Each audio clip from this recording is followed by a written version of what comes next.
if you haven't had opportunity to watch Deadpool 2, stop listening now, major spoilers, here we go. Listen, I am so absolutely hyped, man, and I mean this. Stop listening now. Turn it off. Stop it. Push play, press X, get out of here, man, because we're talking about it immediately right now, man. I'm so happy. I'm so happy. I'm so happy. I did not like Deadpool, okay? I'm going to be real with you. I thought it was just too jokey. I thought it was just, it was just crap, okay? It was just thrown, everything was CGI, and nothing looked real, nothing, nothing. They didn't have the budget for it. They tried too hard. It was just all these, oh, my stomach's here, and pushing his hand through there or whatever. I was like, I'm not going to watch another one. Deadpool 2 has done something that hasn't been done since Man of Steel. You know how highly, Man of Steel's up here. It's the greatest movie I've ever watched, okay?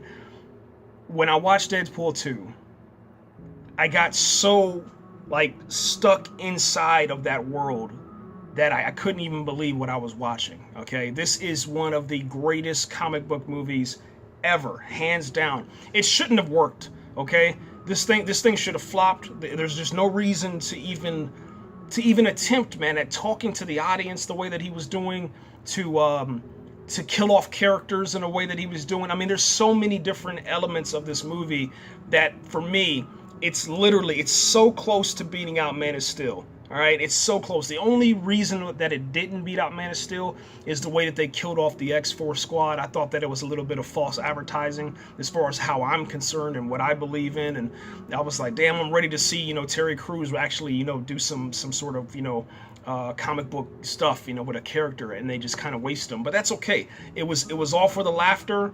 It was all for, the moment on screen. And the best thing about the movie is that they actually created a working superpower with luck.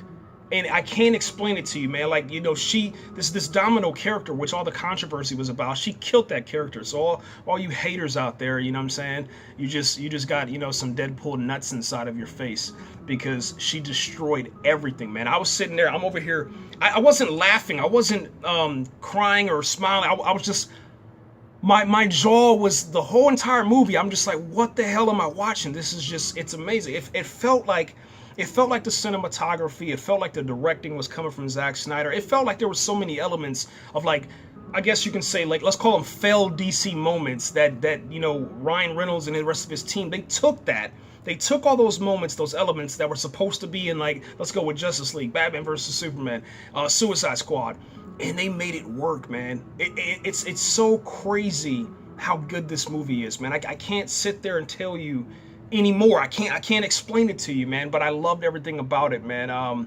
The Lux scenes were just amazing. She's walking on stuff, she's moving her head just a little bit. She should be killed at any moment, and she lives.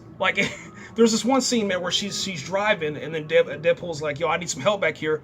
She literally says, Lady Luck, take the wheel. Let's go of the wheel. And she turns it just slightly, and all of a sudden you see this giant vehicle just rolling and moving along, you know what I'm saying? And it's crashing through stuff. It should have exploded.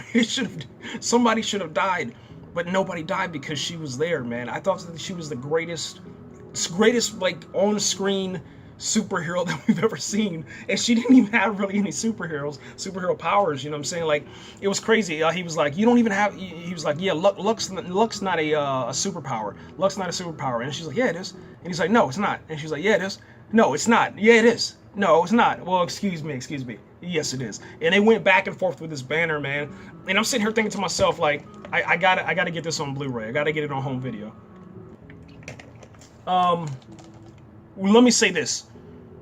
I wish that, I really do, I really wish that Deadpool can get some sort of relief, he can rest, and I was really on the edge of my seat at the end of the movie, man, where he walks through, let's call it heaven, into the light, and he's reunited, man, with the love of his life, and then all of a sudden she's like, it's not your time yet, you got to go back to them. And it was like, what?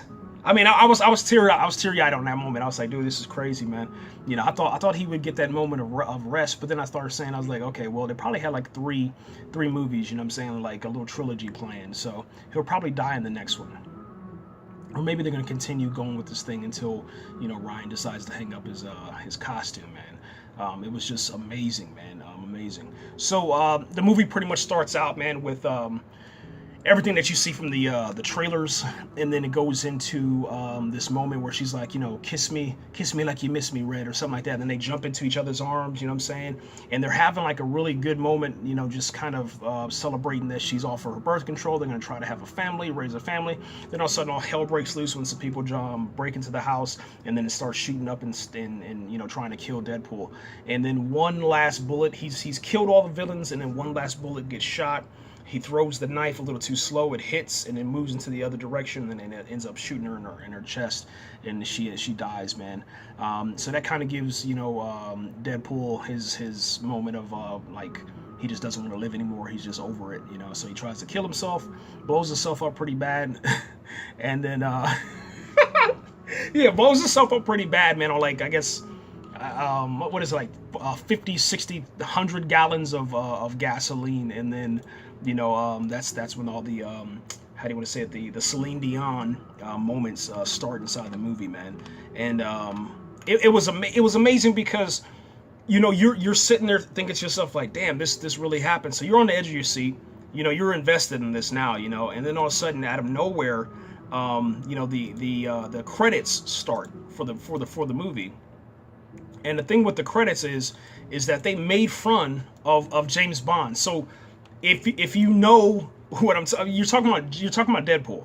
It's Deadpool, but it's Deadpool with James Bond. So think about all the elements of James Bond, and you start seeing, you know what I'm saying, like all the crazy stuff with you know, the gun firing off, you know what I'm saying, and then just think of Celine Dion's you know, through there, you know what I'm saying. Think of her voice over the credits, man. You know, then they got Deadpool, he's bending over, he has his butt cheeks, you know what I'm saying, towards the screen. And then after that, he's in this chair, and he lifts up, and there's all these bullets coming down. It's just all these different moments where he's just literally taking the James Bond franchise and just flipping it on its head, man. And it's really, really funny, man. You know, you don't see a lot of I think his name is TJ. It's the dude that got in trouble right before this movie was out. They pretty much cut him out, man. So I was kind of sad to see that happen, because I really like him as far as whenever I'm watching Silicon Valley. But in this movie, I didn't really like his character. So I can see him getting recast. Anybody can play his role as of right now. And I thought it was pretty cool that they cut him out, because it was too jokey, man, you know what I'm saying? The grandma, you know what I'm saying, the old lady, you know what I'm saying, that's blind. She's back in there, and they have some pretty good moments, man, with between her and everything, and that's pretty dope, man. Other than that, man, he does some coke, and then you know, blows himself up, and then you get to see him go into the like afterlife or whatever. The person that saves him is Colossus, so that relationship between Deadpool and Colossus is pretty dope. And then that's when we get our first like Easter egg, because he's in the mansion, inside of the actual mansion, man, and with the X-Men, and you get introduced to another like brand new X-Men who is dating that one teenage, whatever the hell her name is. And then he rides around inside of Professor X wheelchair, and it's pretty funny, man, because like I think Colossus takes it as like, you know, disrespect or whatever, and then he gets him out of there, and then you get the Easter egg of the actual X-Men, man. So when you get to see that, it's pretty dope, man. So the whole thing with Cable is coming from the future to the past to save his family, and the way that he does this is that he has to stop the fat kid, you know what I'm saying, the fat kid from going inferno to making his first kill. And then you know, that's pretty much the entire movie. You know, once Cable stops you know, the kid from killing, who Cable just wanted to kill the kid, and then he makes a deal with Deadpool, you know what I'm saying, for 30 minutes, then you can, you know, try to save the kid. I'll give you 30 minutes. I mean, 30 minutes, 30 seconds. All right, so the favorite moment that I had, my favorite moment would have to be, there's this invisible guy. They end up jumping out of the plane together, and literally it's just, all you can see is just the pack, you know, that you jump out with, your parachute or whatever. He jumps out, And all of a sudden, the whole entire crew was like, listen, there's a wind advisory. We shouldn't jump today. He's like, Deadpool's like, no, we're going to do this. We're the X-Force. We got to do this, you know? And, dude, it was, I was dying so hard, man, on this part, man. So anyway, the wind catches this invisible guy, throws him into the power lines, and he gets electrocuted. So as he's getting electrocuted, you start seeing who it is. And then the reveal is that it's Brad Pitt. All right, so Brad Pitt is actually in the movie, and he's the invisible guy, and he gets killed probably within like less than 30 seconds after jumping out of that plane. It's over. I mean, it's so fast. It's so fast. They kill off the entire team except Domino because, you know, she survives because of luck. But everybody else is dead. Everyone, I tell you, everyone is dead. They're all dead. And it's some of the most gruesome stuff that you see, man. But I mean, it's so funny the way they delivered it, man.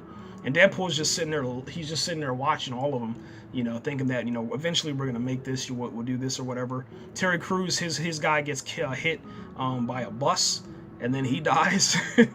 And then there's a wood chipper scene, man, with this dude. You'll recognize him as the dude off of It, man. It's son, the dude off of True Bloods.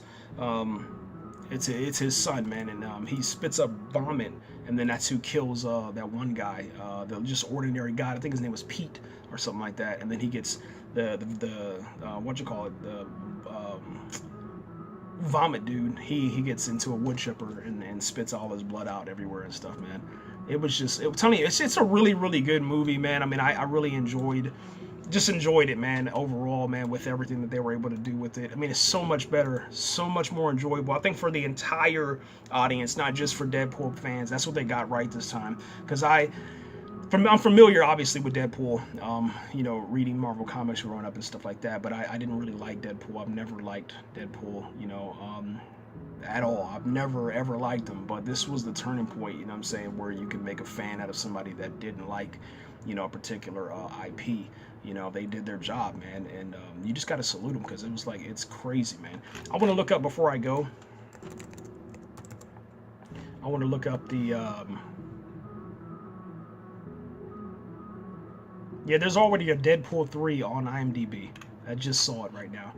I want to look up the director, man. This is directed by David Leitch. Or Leitch, whatever, however you pronounce the hell out of that. But director, man, I gotta see what else he's known for, man, because it's I'm telling you, this dude should be tight. Fuck, man, what's going on with my... All right, so the director is David Leitch. Looks like this guy is famous for... Wow, that's crazy. Okay, so that's man, wow, I did not know that, man. All right, so I didn't like Atomic Blonde. Didn't like it at all. I thought it was a terrible movie, but he's the one that is responsible for Atomic Blonde. And then it says John Wick too. Did he direct John Wick? He might have directed John Wick. Yeah, he was an uncredited director for John Wick. So some of the stuff that you're seeing in John Wick is actually from this guy. So wow. And then I guess the Division, maybe that's off that video game more than likely. That's announced. And then Hobbs and Shaw, so he's gonna be directing that too, man. You know, with The Rock and wow, that's crazy, man. that's crazy. Yeah, I didn't even know that, man. So yeah, hey, good job on that guy, man. And it says actor credits. Guess he stopped acting in 2013 with Escape Plan and started directing, man. Interesting, man. Anyway, hey guys, that's it, man. Leave your comments for Deadpool and all this stuff, man, and we're out of here. America! Oh, wow! All right, so the firm... I'll give you 30 seconds to kill the kid, or to stop to...